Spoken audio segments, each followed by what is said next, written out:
Chers frères en l'islam, chers condisciples mourides, bonjour.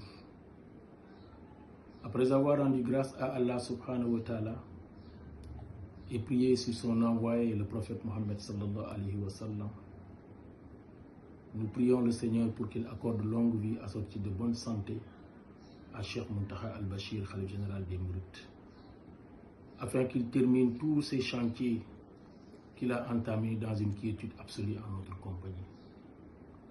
Chaque année, nous Mourides, particulièrement ceux de Dakar, avons la grâce de nous retrouver à nouveau sous le ndigal de Cheikh Muntaha al-Bachir pour célébrer ensemble la prière de Cheikh Ahmadou Bamba en 1895 sur l'océan Atlantique avec le Kuréel Fàttaliku Julli Géej gi. Un moment de lecture du Saint-Coran, de déclamation des Khassidas et des Zikroullah, en somme une journée de Khassidas selon la recommandation de notre vénéré Khalif Cheikh Muntaha al-Bachir.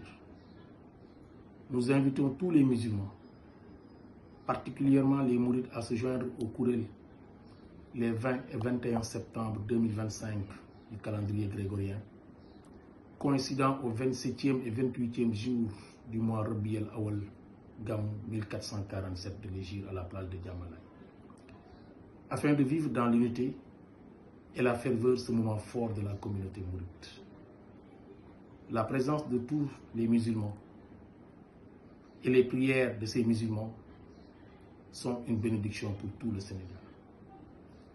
Venez nombreux, en famille et avec vos proches, pour honorer ce haut rendez-vous spirituel annuel. Cheikh Muntaha, à qui le Kuréel sous la conduite de Sokhna Soda Khouma ne remerciera jamais assez, vient de nous démontrer encore l'importance et le suivi qu'il accorde à cet événement que son défunt père Serigne Saliou lui avait ordonné.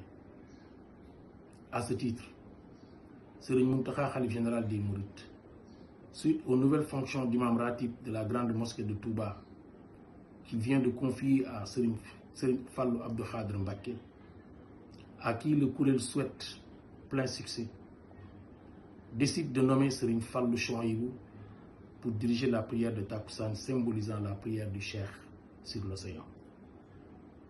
Le Kuréel souhaite la bienvenue et plein succès au nouveau imam. Alhamdulillahi Rabbil Alamin, un Fallou succède à un autre Fallou pour diriger la prière du Fàttaliku Julli Géej gi. Qu'Allah prête longue vie, assortie de bonne santé, à Serigne Muntaha al-Bachir.